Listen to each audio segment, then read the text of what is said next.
why Meet the Others podcast? What's this about? Why are we doing this thing? Why are we doing this dang thing? Who the F? Do we even know what we're doing? Certainly not. Oh, We no. just hooked this thing up tonight. We figured out how to use the mics, and now we're recording 10 seconds afterwards. Gives me comfort. So I hear you. yeah. So anyways, Meet the Others. That's us. Still waiting on this car to come and take me home. Things feel a little different now that we grown. Till I turn the ass, so they put my name in stone. Live how I wanna live, cause we die alone.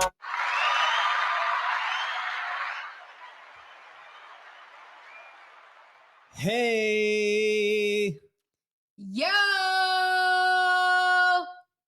what's poppin'? Welcome, guys. What's poppin', everybody? Welcome. I'm Anissa B. And I am Choirboy Dank. And this is Meet the Others podcast. If you don't follow us already, follow us. We are entrepreneurs, parents, lovers, gym rats, musicians, creators. Shoot. We just trying to make, the world a better place. Shoot. Other world. Whoa, what an intro. She really smashed that bitch up. Ooh. Whoa. Yeah. You gotta feel good after that intro. I don't know. I could go. I'm done. Thank you. I'm feeling it. Thank feeling you guys. it, yeah. Did I say what my name was or not yet? I think you got that in there. Oh, okay. If not, it's Anissa B. Oh, shoot. Superstar. Get it. I get that from my husband. Superstar. Mr. Diva over here. Shoot, look at them nails. Still rocking it. Just like a true G, baby. Like a dad, dog. I'm Like just on my daddy-o shit. Dad gang. Damn. Doing my thing. Girl dad gang, more specifically. Right. It's good, I'm proud of that. Proud of that little one. Proud of the other little one. Proud of the big one. Yeah. It's good shit, man. Family over everything. Yes. If you don't know, now you know. FOE, baby. Pho. You don't know, now I don't think it's pronounced pho. Pho. I like pho. It's so good. Whoever knows what she's talking about, throw a comment in the bottom so I know. So I can get edumacated. Thai Boba Express.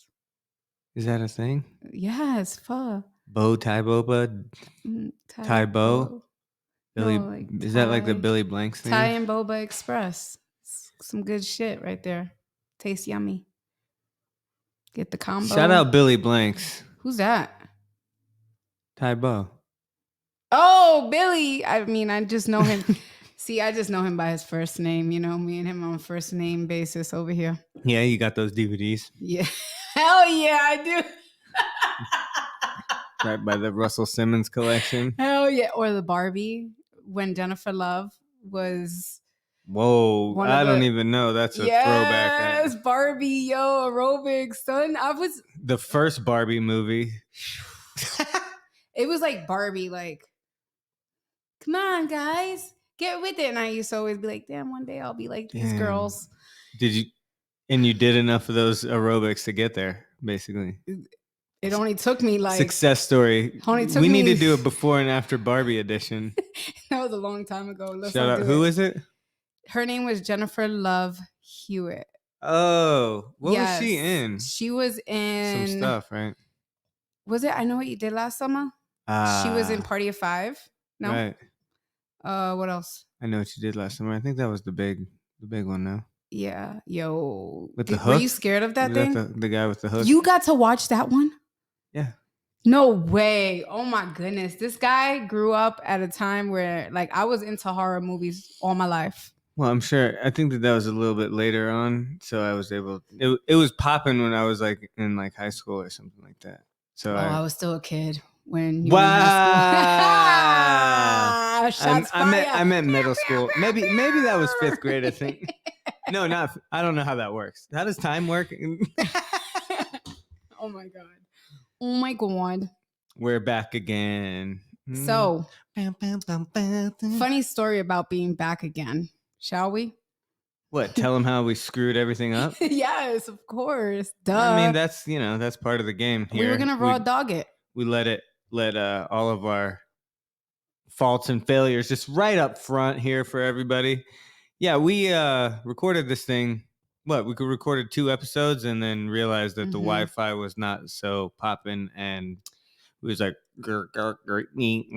Yeah, like I bleep bloop. kind of was over like, listening to everything, checking out the film and everything, and then I realized at that point in my life that it was super choppy. So, yeah. You were checking the highlight reels and wasn't so we couldn't highlight nothing. It was like nothing to highlight. So here we are again. Oh my God, we're back again. So we're back again after the back again episode. We back again because we back again. So welcome, guys. So back. You're going to see a lot of this a lot of times, right? I hope not. I mean, not like redoing the episodes, but when we make mistakes, we're going to fucking own up to them. I don't know. Is that the thing? Yeah. Being honest with everybody? I guess. Mind your business. I don't know if I like it. Shit. It's none of your business. Stay out of our business. Sheesh. Anyways. So what was we talking about? The podcast that we had to re-record. Okay. I wanted to actually come on and kind of reach out to my audience, my peoples, kind of. So summertime's coming up, right?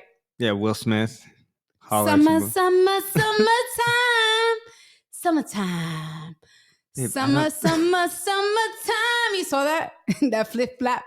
It's good. We're gonna keep it. Summertime. I don't think that secondary part is part of the song. Summertime. This not. Where do I get that from? I think that's the superstar coming back into the fold.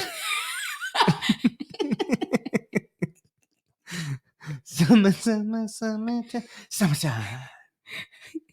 Why do I feel like I see what's her Jazz name? Molly Shannon, isn't it? Yeah, like with her. That's like, it. That's what I'm. That's the whole thing. That's the whole.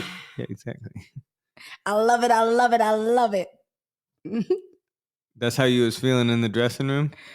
Hell no. Oh, let's get back into it, guys. let's bring it back. Woo. Okay. Reel it back in. Reel it in. Okay. So summertime is coming, guys. And I know that I am not alone, that when the summertime comes, we always kind of need to buy some extra shit, especially when we're going on vacation in like a month and a half. So I felt the need to go try on some bathing suits this last weekend. And what I realized was, although I may have lost 40 pounds since last May, and I'm super dedicated and I'm super consistent, I still found myself picking at myself. And that shit fucking hurt. Honestly. Like I felt really really down on myself. I felt like all like self-hate, self-doubt, all those like things were coming back into my head, up into the point where I even like felt like that yesterday. Like I still was kind of dealing with that psychological like body dysmorphia, body hate, all those things that are unkind. I found myself faced with them in the dressing room. And I literally had like 5 bathing suits, and I swore that I was going to leave with all 5. And then when I started trying on things, I was like, no.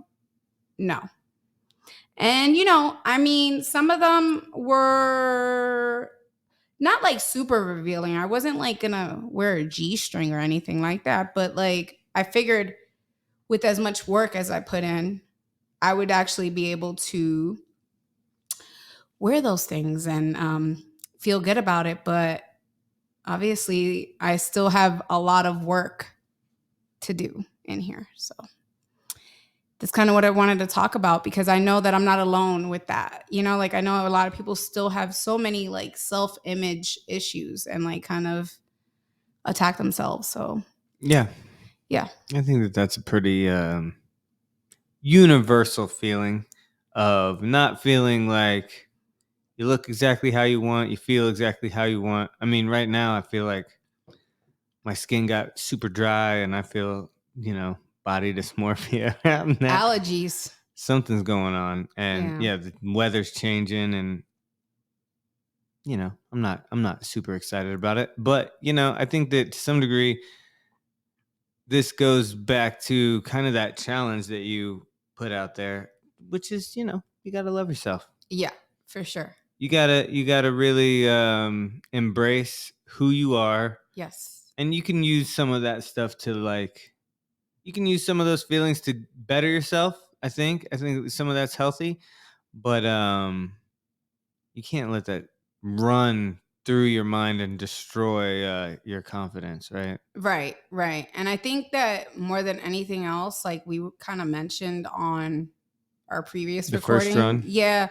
Like I think it's more of not what the outside world is going to think of me. I think it's my own critical thoughts that I carry. You know what I mean? Like it's always like we're constantly our worst critics. We always pick at ourselves. We're always trying to find what we can fix. And I think that is something that I'm still working on, that I'm like, damn, like I'm pretty grown.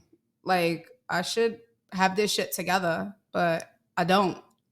And I think it's always going to be like me picking at myself, especially going from 375 to where I'm at today. And like the amount of work that it has taken, like it's been, I got, like, I know you don't like dates and years, but I think it's very important for me to state them because then you'll understand, because some people, assume that I had gastric bypass in 2020 and that's not real.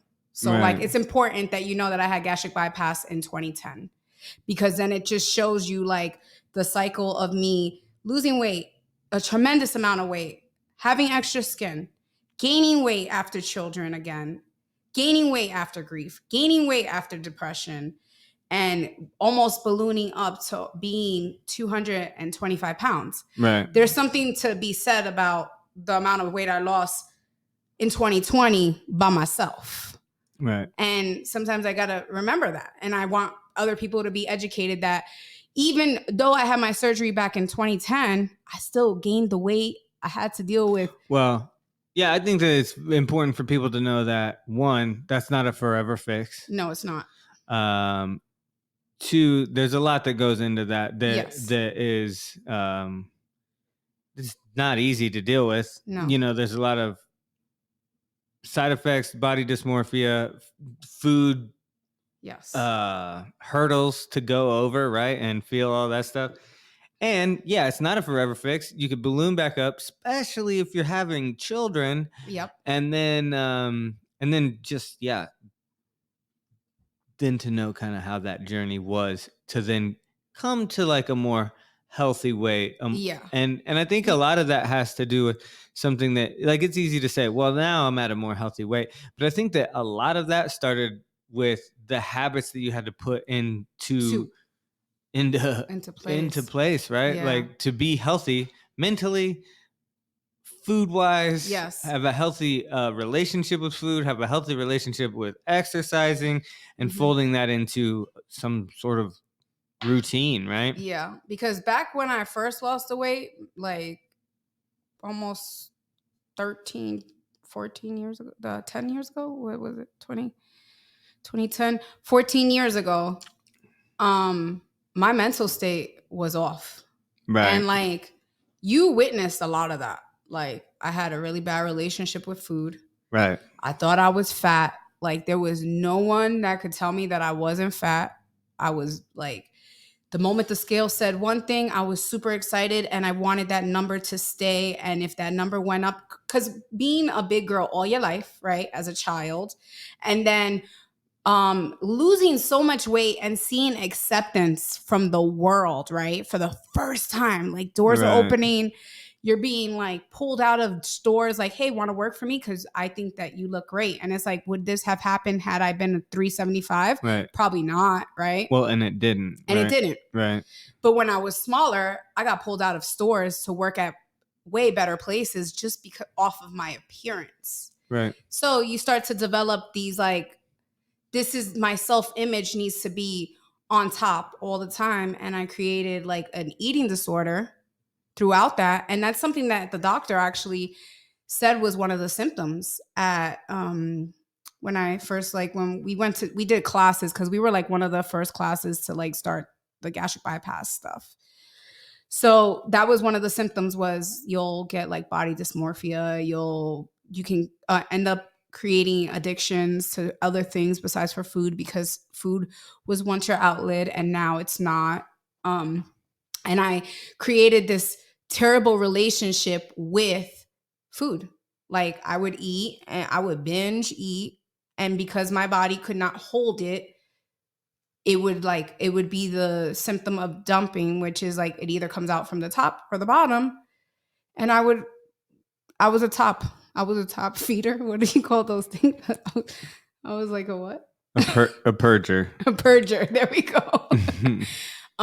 And I wanted to stay skinny. And then like once I, started having more humans, and I wanted to look out for my babies, and I didn't care as much.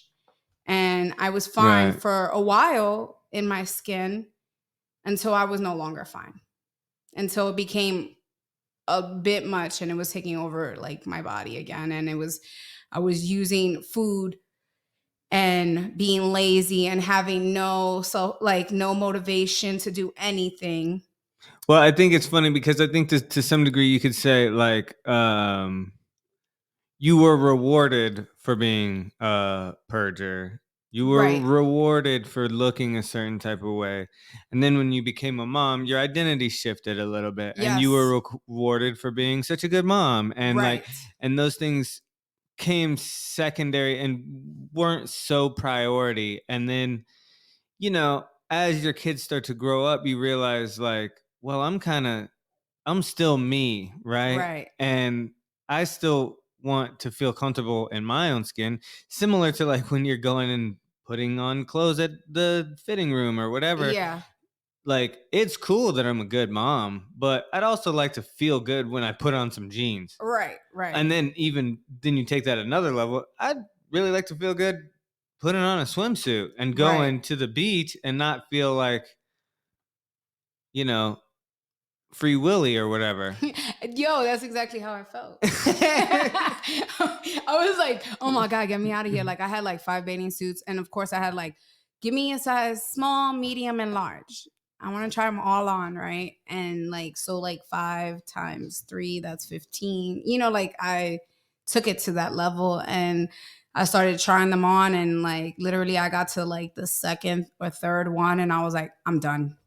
I'm out of here. Like, I can't do this. Like, I was like, this is not for me. I got to get out of here quickly, because everything started to creep back into my head. And I had to take a step back, and I really had to like fight the thoughts that were running through my head. Like, and I'm still battling them, Right. And what were those thoughts?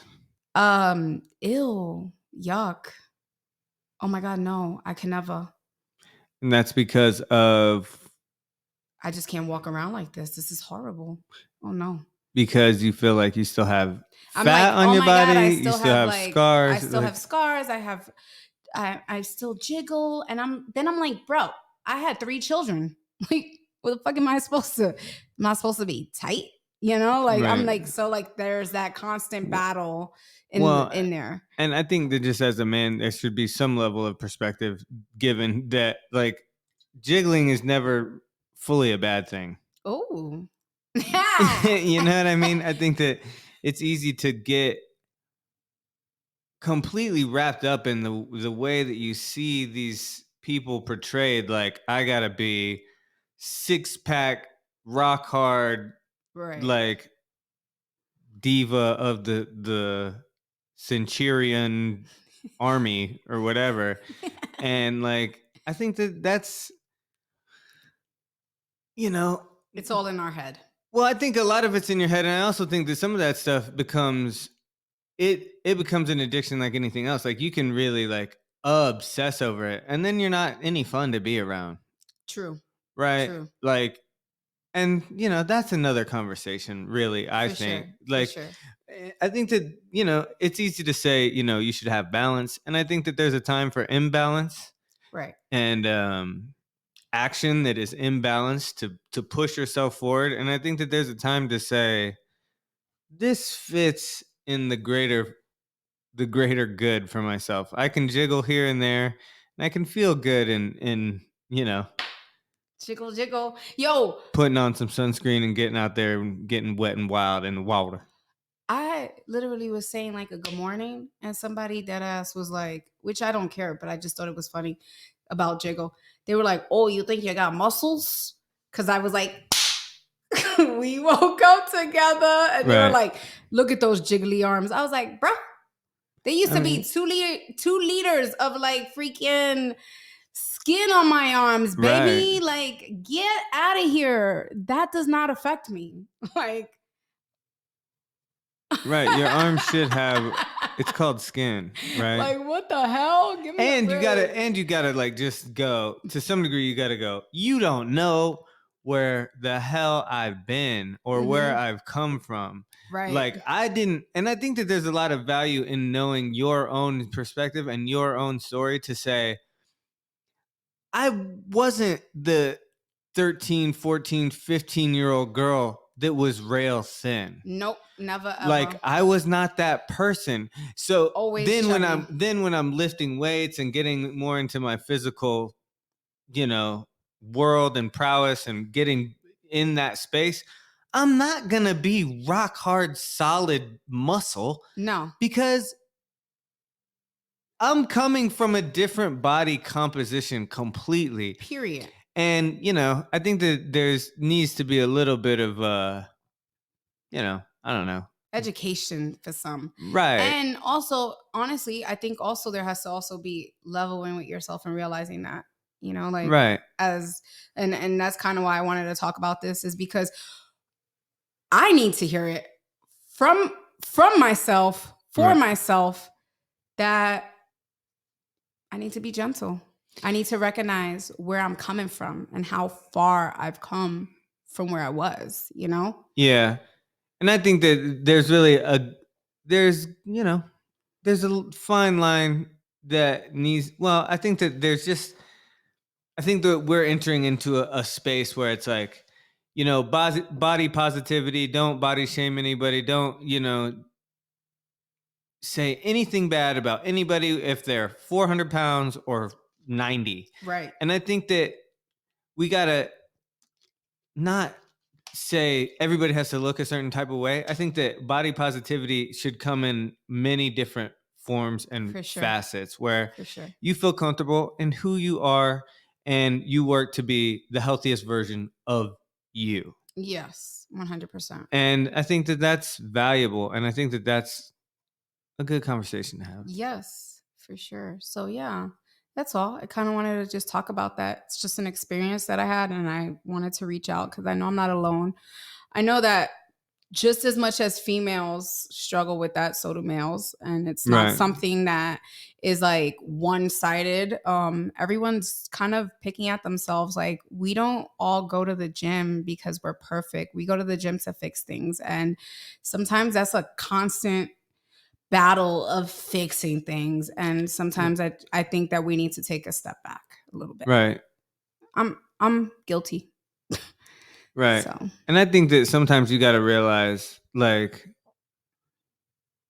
the fixing is something that there may not be a perfect end goal. It just Right. may be along the journey that you get better. Right. You Right. know, and some things may not get fixed, like our wink in Durango. Oh man, yo. Yo. Sometimes, things just stay the way they are, and they're great for that, Yo. So Wait. Okay. Anybody who's good with like Durangos, Jeeps, or anything like that. So our Durango, every morning, every day so far, it's been like the death of me. I swear to God. For the past couple weeks, it's been for the past couple of weeks. Like, I will literally get a Snapchat DM about my light on my driver's side being out. Now, I went to the dealership. They want to charge me like $1,400 to fix this light bulb. This like just part of it doesn't work, and it's just the Yes. daytime running lights. It's a daytime running light. The regular lights work, and but that little LED around the perimeter of the light stopped working. And honestly, it's a thing on those cars. I don't know why. The driver's side goes out way prematurely. Which I think sucks because I feel like, honestly, like, because of that, we should get some type of like service without having to pay $1,400 for that. That's a bit much. Mopar, reach out. Let's Dodge.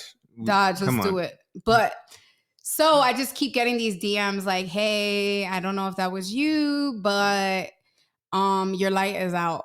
And I'm like, oh. So like today I was like super panicky about it because I keep on receiving these DMs. And my husband's like, whatever, you're overdoing You're so it. Overreacting. It's not that big of a deal. Were in park. No one notices it that much. I get out the car and there's literally someone behind me and they go, do you know that your right side light's out? And I'm like, it's winking, guys. It's flirty. That's it. Gosh.